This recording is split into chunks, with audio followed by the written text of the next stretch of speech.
Assalamualaikum warahmatullahi wabarakatuh. Pada kesempatan kali ini, saya akan memaparkan demonstrasi kontekstual modul 1.3.A.6 visi guru penggerak dengan menggunakan model perubahan inquiry apresiatif Bagja. Adapun tujuan pembelajaran khusus yang pertama, JGP berlatih menerapkan paradigma inquiry apresiatif untuk mengidentifikasi potensi diri dan membuat kalimat prakarsa perubahannya. Yang kedua, JGP berlatih menyusun Bagja menurut kalimat prakarsa perubahan diri yang telah dibuat untuk kemudian menjalankannya. Apakah paradigma inquiry apresiatif? Pendekatan inquiry apresiatif merupakan strategi perubahan kolaboratif yang berbasis kekuatan. IA merupakan solusi strategi perubahan yang tidak dimiliki oleh pendekatan lainnya.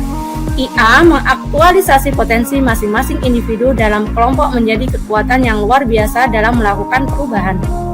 Bagja merupakan langkah-langkah yang mengikuti pendekatan inquiry apresiatif.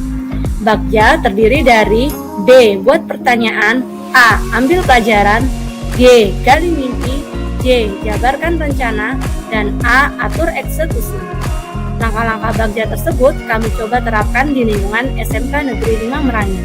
Visi saya menciptakan pembelajaran yang menyenangkan bagi siswa untuk mewujudkan siswa yang kritis, mandiri, inovatif, beriman dan bertakwa kepada Tuhan Yang Maha Esa. Prakarsa perubahannya menciptakan pembelajaran yang menyenangkan bagi siswa untuk mewujudkan siswa yang kritis dan mandiri.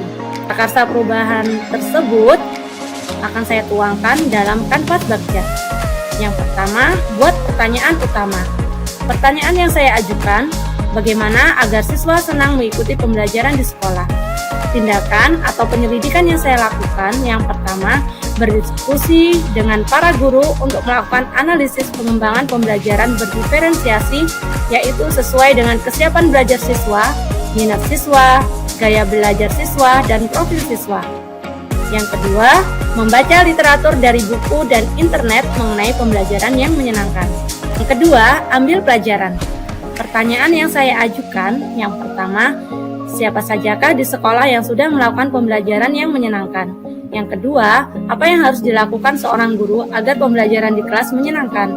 Yang ketiga, potensi apa yang sudah saya miliki untuk menciptakan pembelajaran yang menyenangkan? Tindakan atau penyelidikan yang saya lakukan, yang pertama, wawancara dengan beberapa rekan guru. Yang kedua, observasi kelas secara langsung pada saat rekan guru mengajar. Yang ketiga, wawancara dengan beberapa siswa mengenai pembelajaran seperti apa yang membuat mereka menyenangkan. Yang keempat, memberikan angket kepada siswa mengenai pembelajaran yang membuat mereka menyenangkan. Yang ketiga, gali mimpi. Pertanyaan yang saya ajukan, apakah yang akan terjadi jika semua guru melakukan pembelajaran yang menyenangkan? Yang pertama, melakukan variasi metode pembelajaran. Yang kedua, melakukan variasi media pembelajaran.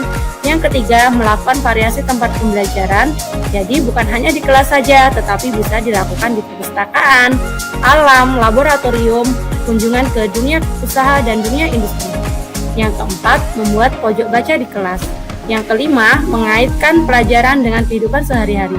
Yang keenam, melakukan kegiatan pembelajaran dengan memanfaatkan IT. Yang ketujuh, mengapresiasi setiap kemajuan atau perubahan yang dilakukan siswa. Yang keempat, jabarkan rencana. Pertanyaan yang saya ajukan, bagaimana kegiatan pembelajaran bisa menyenangkan? Tindakan atau penyelidikan yang saya lakukan, yang pertama, membuat RPP secara berkolaborasi dengan rekan sejawat membuat RPP yang menyenangkan bagi siswa. Yang kedua, mempersiapkan sarana dan prasarana pendukung kegiatan pembelajaran yang menyenangkan. Yang ketiga, berkolaborasi dengan pemangku kebijakan, kepala sekolah, wakasarana dan prasarana, wakakurikulum, kepala labor, kepala perpustakaan, dan wali kelas. Yang keempat, mensosialisasikan kegiatan pembelajaran menyenangkan kepada seluruh warga sekolah. Yang kelima, inovasi pembelajaran di awal dan di akhir pembelajaran yang menyenangkan melalui Mentimeter, Quizzes, Padlet, dan Jamrut agar pembelajaran lebih menyenangkan. Kelima, atur eksekusi. Pertanyaan yang saya ajukan, yang pertama, kapan pelaksanaan kegiatan pembelajaran yang menyenangkan? Yang kedua, siapa yang terlibat dalam pembelajaran yang menyenangkan? Yang ketiga, siapa yang memonitor pembelajaran yang menyenangkan? Yang keempat, apa saja indikator keberhasilan pembelajaran yang menyenangkan? Yang kelima, bagaimana evaluasinya? Tindakan atau penyelidikan yang saya lakukan, yang pertama, pembelajaran menyenangkan dilakukan 2 minggu sekali dengan pertemuan 2 kali 40 menit. Yang kedua, setiap pertemuan menggunakan macam variasi metode pembelajaran dan media pembelajaran yang bervariasi. Yang ketiga, guru, siswa, kepala sekolah, wali murid terlibat aktif dalam pembelajaran sesuai perannya. Yang keempat, kepala sekolah memonitor dan mensupervisi kegiatan pembelajaran selama 2 bulan sekali. Yang kelima, guru serumpun masuk ke ruang kelas sebulan sekali, selanjutnya memberikan umpan balik dan guru tersebut akan melakukan tindak lanjut untuk kegiatan berikutnya.